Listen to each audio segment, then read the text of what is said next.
Hola, muy buenos días. Gracias por sintonizarnos el día de hoy en la página del Tribunal Electoral de Veracruz.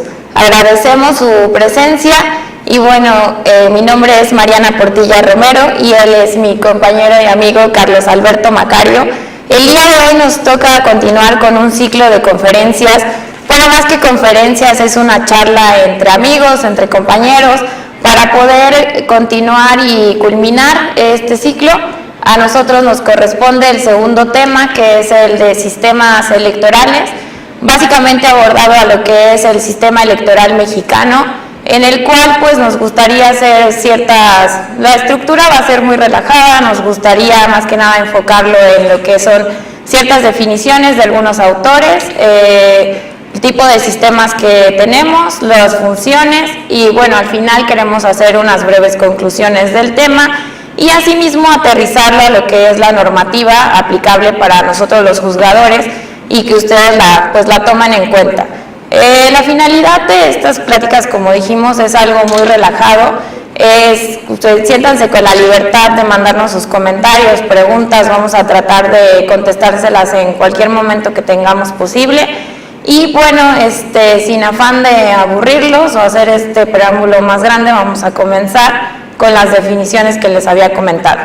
La definición de sistema electoral podríamos definirlo como un conjunto de medios por los cuales la voluntad de los que vivimos en una sociedad se transforma en órganos de gobierno o de representación política. También así recibe votos y genera órganos de gobierno.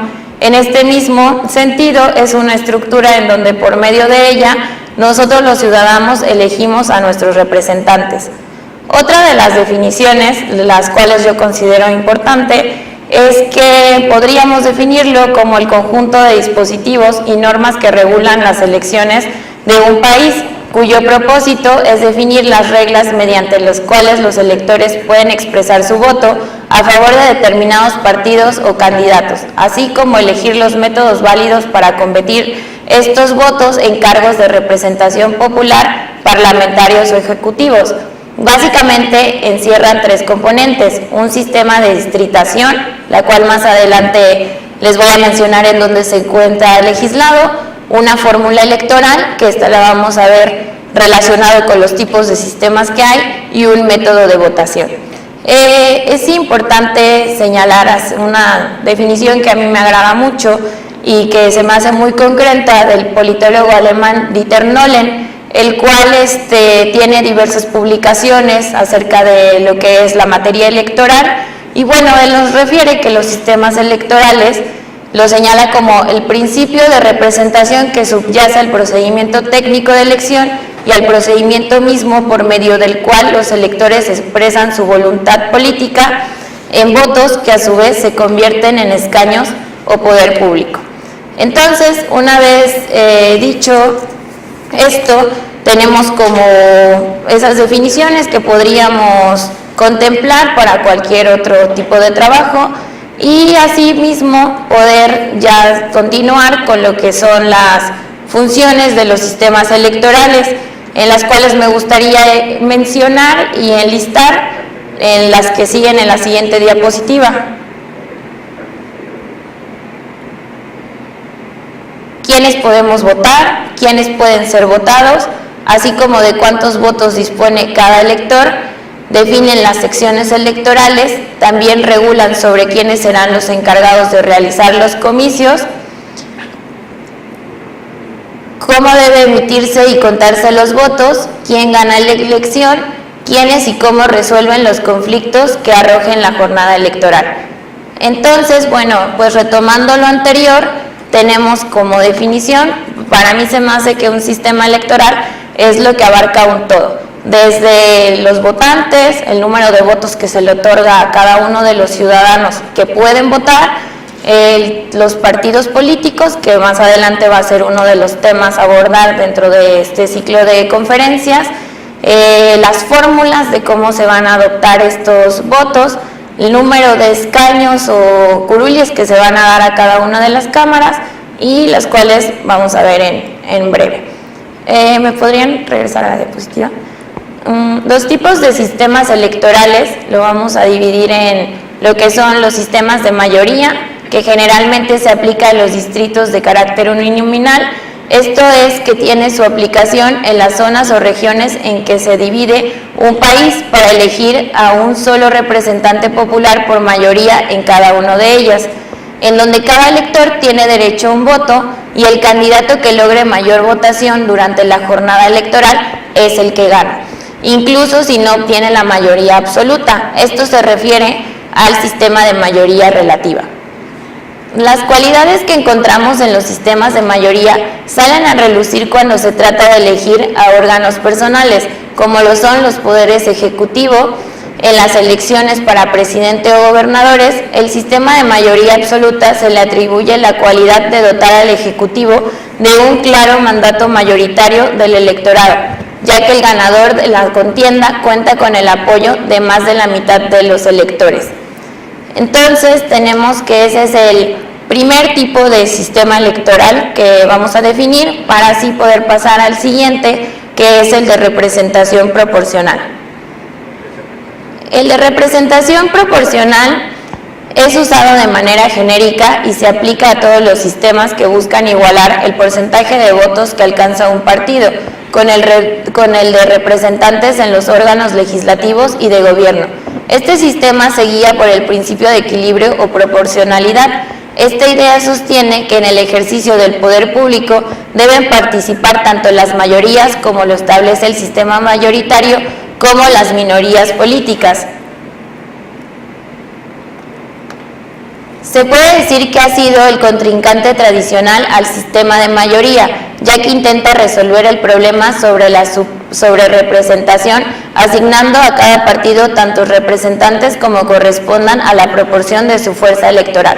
El sistema de representación proporcional, pues básicamente lo conocemos cuando se asignan, ya sea en la Cámara de Diputados o de Senadores, los llamados plurinominales. Entonces, ahorita vamos a pasar a abordar la temática de lo que corresponde al sistema mexicano, que vendría siendo un sistema mixto. Entonces, abordaríamos las dos cuestiones, lo que es el sistema de mayoría y el sistema de representación proporcional.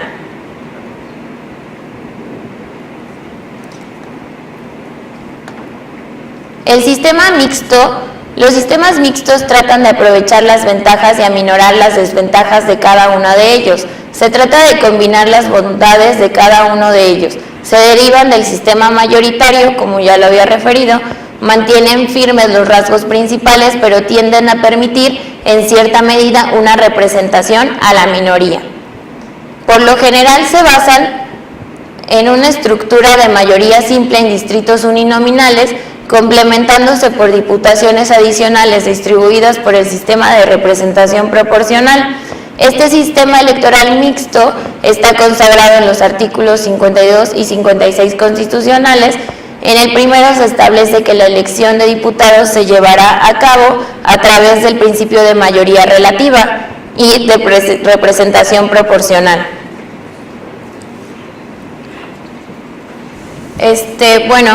Continuando con esto, queda pues ya establecido lo que es la definición del sistema electoral, que en donde se comprende nuestro sistema electoral mexicano en cuanto a los tipos de sistema, y pues me gustaría decirles algunos efectos de los sistemas electorales en general. Son importantes en la vida democrática del país, ya que por medio de esto se coloca al elector frente a la posibilidad de elegir sobre diversas opciones de candidatos y partidos políticos y traducen el resultado electoral en puestos legislativos o ejecutivos.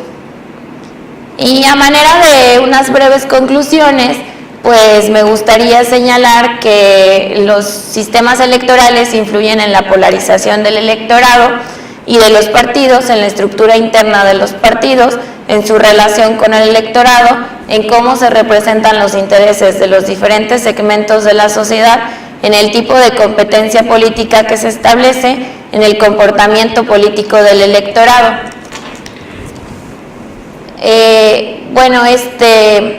Los sistemas electorales influyen en las características de las campañas,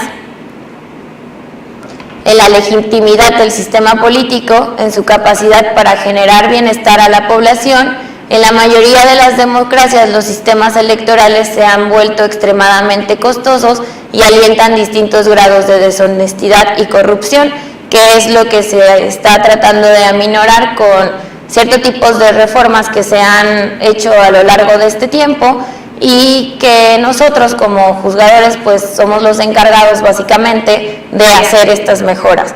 Por eso es importante realizar un esfuerzo constante de vigilancia, evaluación y perfeccionamiento a través de una propuesta condensada y seria de reforma electoral integral en los diferentes niveles de gobierno. Y bueno, como les había dicho, es importante saber en dónde se encuentra todo esto regulado, y pues básicamente es en la Constitución Política de los Estados Unidos Mexicanos, partiendo del artículo 41 constitucional, en donde nos refieren todas las funciones del Instituto Nacional Electoral, que es el que regula todas las votaciones, tiene toda la segmentación. También tenemos en el artículo 99, que habla acerca del Tribunal Electoral del Poder Judicial de la Federación, que viene regulando los conflictos generados a partir de las elecciones. También, como ya lo había mencionado anteriormente en las diapositivas, en los artículos 53 nos habla acerca de cómo se escoge en la Cámara de Diputados, pero así también en el artículo 56 nos habla acerca de la Cámara de Senadores. Y bueno, todo esto de una forma más específica también lo encontramos en lo que es la Ley General de Instituciones y Procedimientos Electorales, en donde tiene un capítulo específicamente de los sistemas electorales. Ahí nos habla de una forma más abundante acerca de las fórmulas para poder escoger a nuestros representantes, de cómo se hacen las elecciones, de los medios de impugnación que podemos interponer. Y asimismo, pues no me gustaría dejar pasar la oportunidad de decirle que también se encuentran esos derechos adquiridos en los sistemas electorales en los instrumentos internacionales. Entonces, ahorita con todo el tema del control de convencionalidad, también los invitamos pues a revisar nuestras sentencias del Tribunal Electoral en nuestra página, en donde nosotros también hacemos referencia a este tipo de tratados que han sido ratificados por este Estado mexicano. Entonces, por hacerle mención de alguno, si ustedes los quieren posteriormente consultar, pues tenemos la Declaración Universal de los Derechos Humanos. En su artículo 21 nos habla acerca de nuestros derechos político-electorales, del acceso a los cargos, de las funciones de igualdad, las funciones públicas de nuestro país. Asimismo, en similares términos, tenemos el Pacto Internacional de Derechos Civiles y Políticos, y pues sin dejar pasar la Convención Americana de Derechos Humanos. También es muy importante señalar, como les digo, esto se trata de un todo en lo que es la reglamentación de los sistemas electorales, es la paridad de género. La paridad de género lo vamos a abordar más adelante en estos cursos, pero sin embargo es importante mencionar algunos de los tratados, que es la Declaración sobre la Eliminación de Discriminación contra la Mujer y el Pacto Internacional en donde nos habla acerca de que la mujer tiene derecho a votar en todas las elecciones, a ser elegible y pues a ocupar cargos públicos y ejercer las funciones públicas. También la Convención sobre la Eliminación de todas las formas de discriminación contra la mujer, que ha sido adoptada por este Estado mexicano y también para el tema en el que estamos abordando. Entonces, pues por mi parte eso sería la parte teórica de las que yo les quería hablar. Espero que puedan consultar la antología que les hicimos llegar, más que nada el texto que les había mencionado de Dieter Nolen, y asimismo pues verán que son muchas lecturas, pero que las conserven para que la tengan para consulta o para otro tipo de trabajos. Entonces, sin afán de aburrirlos más, les cedo la palabra a mi compañero Carlos Macario. Gracias. Buen día a todas y a todos, tengan todos. No quiero desaprovechar la oportunidad de agradecer esta posibilidad que se me brinda de compartir este espacio para compartir y hablar sobre uno de los temas más apasionantes y más relevantes para la explicación del fenómeno democrático y que por supuesto es de mucha utilidad cuando analizamos el contexto político de un país. Ya la maestra Mariana se ha encargado de abordar las nociones básicas del tema que nos ocupa. No obstante, como también de manera muy puntual lo señaló la maestra Mariana, sería un ejercicio muy ocioso referirnos exclusivamente al marco jurídico mexicano en relación al tema del sistema electoral, sin claro dejando a un lado todos los debates que nacen en la periferia del tema central del que estamos hablando, a propósito de los cuestionamientos que muchos autores a lo largo de los años se han formulado. ¿Cuáles son estos cuestionamientos? Bueno, en sí, ¿qué nos permite elegir un sistema electoral? ¿Existe de verdad un sistema electoral perfecto? Y también, ¿cuál deberíamos adoptar para nuestra situación en concreto?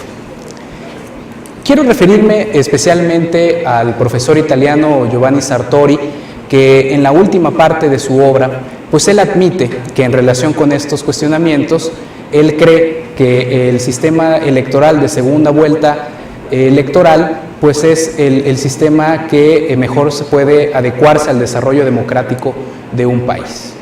Pero para no romper esta lógica que nos propone el profesor italiano, comencemos abordando estas diapositivas, donde me voy a centrar en la pregunta de si el sistema electoral perfecto en realidad existe. Y bueno, para ello lo que hace en primer término el maestro Sartori es hablar sobre los sistemas electorales de mayoría y de representación proporcional, enunciando sus respectivas virtudes, así como sus principales críticas, con el fin de abordar de manera más clara una tercera alternativa de modelo, que es lo que ya he mencionado, el sistema de segunda vuelta electoral. En tal sentido, vamos abordando cada una de estos argumentos. Y bueno, en relación a la primera virtud, es un argumento bastante criticado, en el sentido de que no siempre pues habrá la posibilidad de que el candidato ganador se quede con todo. Pues no en todos los casos existe un sistema bipartidista que permite que el gobierno de una sola fuerza política, tras haber vencido a su contrincante, generalmente hay partidos que condicionan cómo se desempeña esta nueva administración. Es por eso que este primer enunciado de que un sistema de mayoría permite elegir al mismo tiempo una mayoría gobernante, pues es fácilmente derrotable este argumento. En relación a esto último que mencioné, viene la segunda virtud. A propósito, dice que se reduce la fragmentación de partidos. De igual manera, respecto a esta supuesta fragmentación que trae consigo el sistema de mayoría, podemos caer en una falacia si afirmamos que este modelo de mayoría per se acarrea una tendencia al bipartidismo llano, que solamente existan dos partidos. Por supuesto que eso no es una ley, no es una regla que se cumple a cabalidad. Si bien el sistema de mayoría provoca que el número de partidos políticos se reduzca de forma significativa, pues esto no implica necesariamente que derive en un sistema con solo dos partidos. En relación al tercer argumento de que el sistema electoral de mayoría crea una relación directa entre electores y representantes, creo que sí me gustaría hacer unos comentarios muy pertinentes respecto a este enunciado. Perdemos también de vista que hay países donde los distritos son compuestos por muchos electores y solamente hay un representante. En tal sentido, nos podemos preguntar si efectivamente existe una relación directa entre el representante y el electorado. Como ya hemos mencionado, hay países donde, como en India o en China, comienza a percibirse este fenómeno, donde podemos cuestionarnos. Volvemos a lo mismo. No en todos los casos existe un bipartidismo, no existe la posibilidad de que el candidato ganador se quede con todo tras haber obtenido el 50% más 1 de la votación efectiva. Hay casos donde los candidatos ganan apenas sobrepasando el 35% de la votación y el 65% restante no eligió a ese candidato. Entonces yo creo que a partir de esta frase, de este enunciado, podemos cuestionar esta tercera virtud o argumento en que se sostiene el sistema electoral de mayoría. Regresando aquí a las diapositivas. Por último, respecto a la mejora de la calidad de los funcionarios elegidos, aquí también hay que hacer un énfasis en relación a lo que menciona el maestro Sartori. Hay una enorme brecha entre la esfera privada y la esfera pública. ¿Qué quiere decir con esto? No quiere decir que con que quitemos a los funcionarios corruptos, aquellos pillos que hacen de la función pública un método de enriquecimiento y pongamos a las personas, entre comillas, buenas, ello no implica necesariamente que el buen gobierno se va a dar de una manera natural. Hay una enorme diferencia entre el comportamiento privado y hay una enorme diferencia en cómo se desenvuelve dentro de la esfera pública. Eso es algo de lo que hace mucho énfasis el maestro Sartori y claro que ello lo ocupa para poder entonces debatir este cuarto enunciado respecto al sistema de mayoría. Regresando a las diapositivas. Ahora bien, ¿cuáles son los méritos del sistema de representación proporcional? Indiscutiblemente debemos de mencionar que es la equidad en la representación, como puntualmente ya lo señaló la maestra Mariana, pero claro que existe una crítica severa. ¿Y cuál es? Bueno, es que la fragmentación extrema de los partidos políticos pues generalmente deriva en una gobernabilidad muy pobre donde los gobiernos heterogéneos dificultan la toma de decisiones. ¿Qué quiere decir esto? Cuando un gobierno llega con un bajo porcentaje de la votación obtenida, necesariamente se deben de llevar a cabo gobiernos de coalición, buscar acuerdos, buscar conciliaciones con el resto de las fuerzas políticas que integran los poderes de la Unión. Ello, por supuesto, no siempre se va a traducir en un gobierno homogéneo, donde los puntos de acuerdo dentro de la agenda pública son al 100% o que responden al 100% al interés general. Muchas veces dificulta la gestión los intereses de cada partido político, dificulta mucho los intereses personales y por supuesto que cuando lo contrastamos con la realidad podemos advertir que efectivamente esto se puede llevar a cabo y se puede presentar. Finalmente, ya refiriéndonos a esta alternativa que ofrece el maestro Sartori sobre la segunda ronda electoral. Este es un tercer modelo que contempla dos rondas de votación. Una primera, donde los ciudadanos pues emiten un voto, a mí me gusta llamarlo un poco más emocional, ponen sobre la mesa cuáles son los candidatos y cuáles son el que más le gusta, el que más le agrada, el que más le convence. Los ordena conforme sus prioridades y puede darse el caso que emite un voto por un candidato que perfectamente sabe que no va a ganar, pero aún así él respondió a sus sentimientos, él respondió también a sus preferencias legítimas. Y bueno, esto significa que una de las virtudes del sistema de segunda vuelta electoral es que no existe esta limitante al elector de que vota una sola vez. ¿Por qué? Porque después de que emite este voto emocional, solamente van a quedar dos candidatos de todos los que estén contendiendo por el puesto de elección popular, que van a ser los que obtuvieron los mayores porcentajes de la votación válida emitida. En esta segunda oportunidad que va a tener el elector, pues sí va a elegir de una manera un poco más racional y va a elegir a quien efectivamente quiere que lo gobierne. No necesariamente debe ser a un candidato que lo está eligiendo por sus virtudes o por su personalidad. Puede darse el caso de que lo está eligiendo porque es la opción que no puede provocar tanto mal a la administración pública.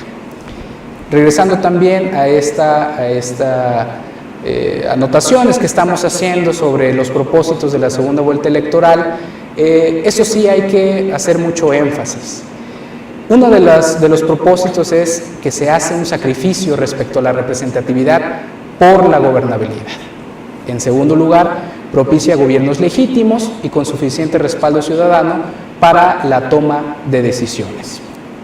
Quiero detenerme aquí para hacer unos comentarios. ¿Qué significa el intercambio de la representatividad por la gobernabilidad?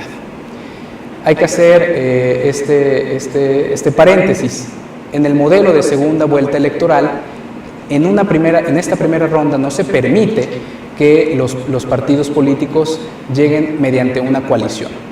Aquí los partidos políticos deben postular por sí mismos a su candidato, deben postular al mejor perfil que les parezca que puede ganar las elecciones presidenciales o la elección en determinado distrito.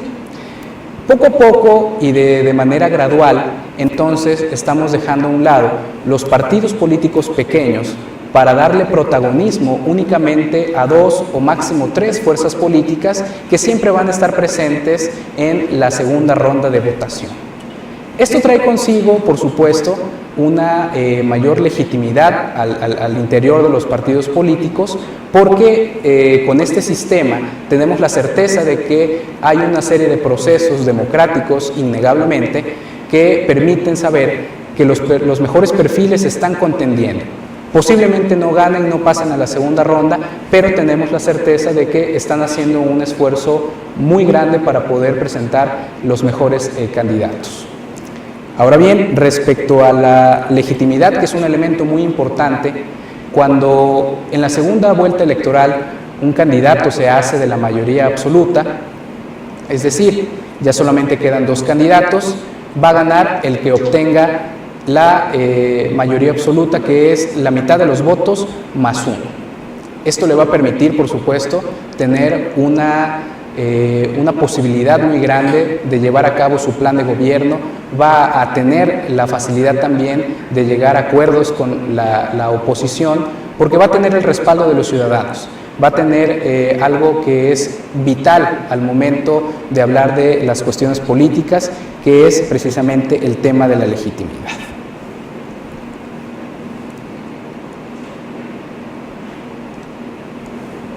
Un poco más ya aterrizando este debate que tenemos sobre la segunda vuelta electoral en México. De 2012 a la fecha se han presentado al interior del Senado mexicano más de 23 iniciativas de reforma, por supuesto encaminadas a que se implemente una segunda vuelta electoral. Claro que no han prosperado debido a muchas cuestiones.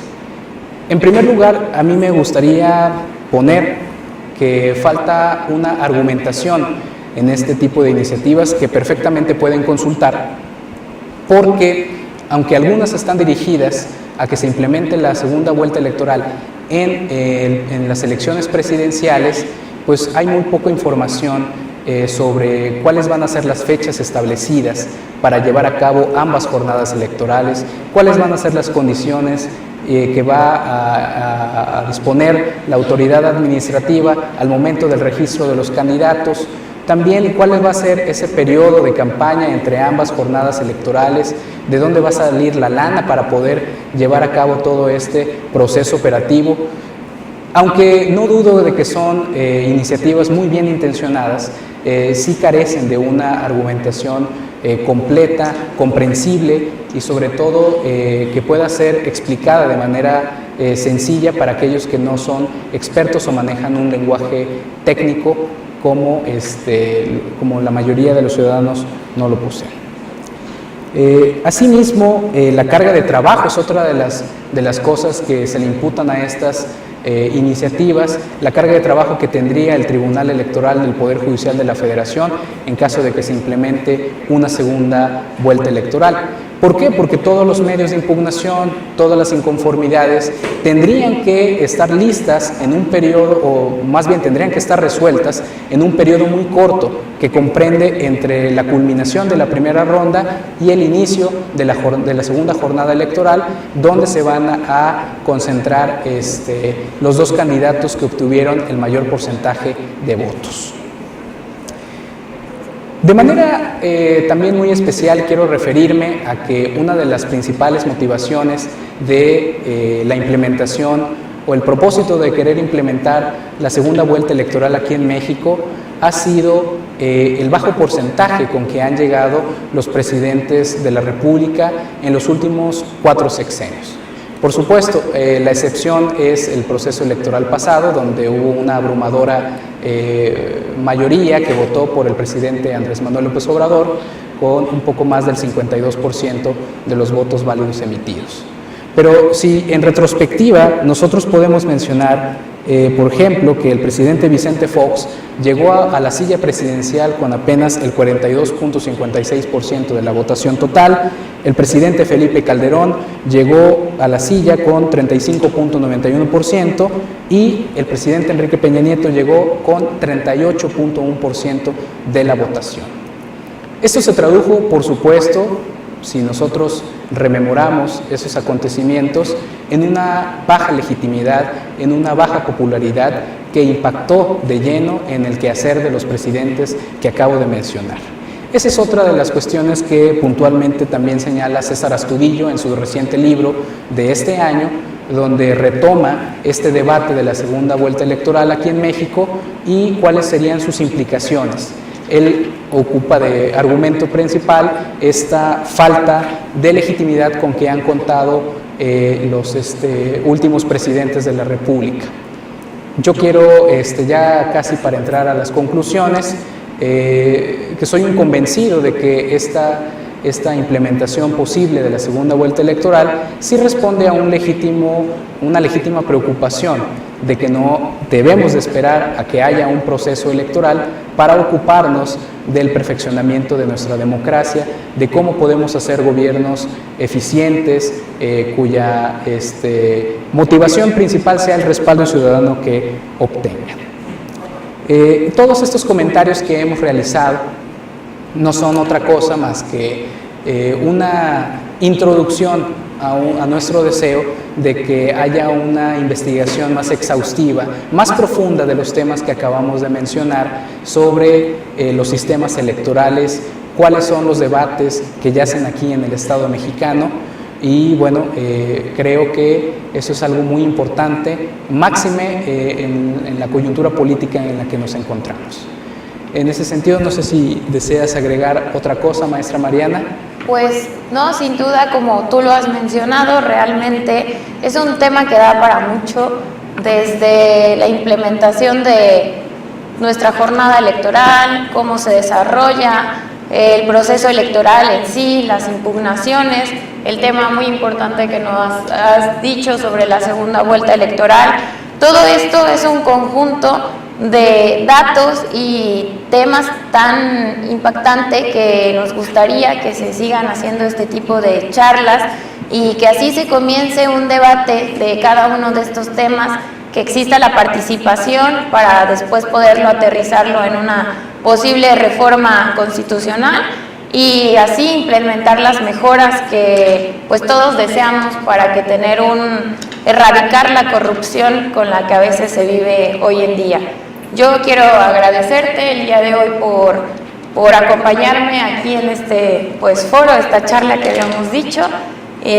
Agradecerles a ustedes, los que nos sintonizaron el día de hoy, que se tomaron un tiempo, sabemos que es un tiempo súper valioso ahorita durante sus labores, y pues así esperamos que les sirva de algo esta apertura y este inicio de debate como tú lo mencionaste.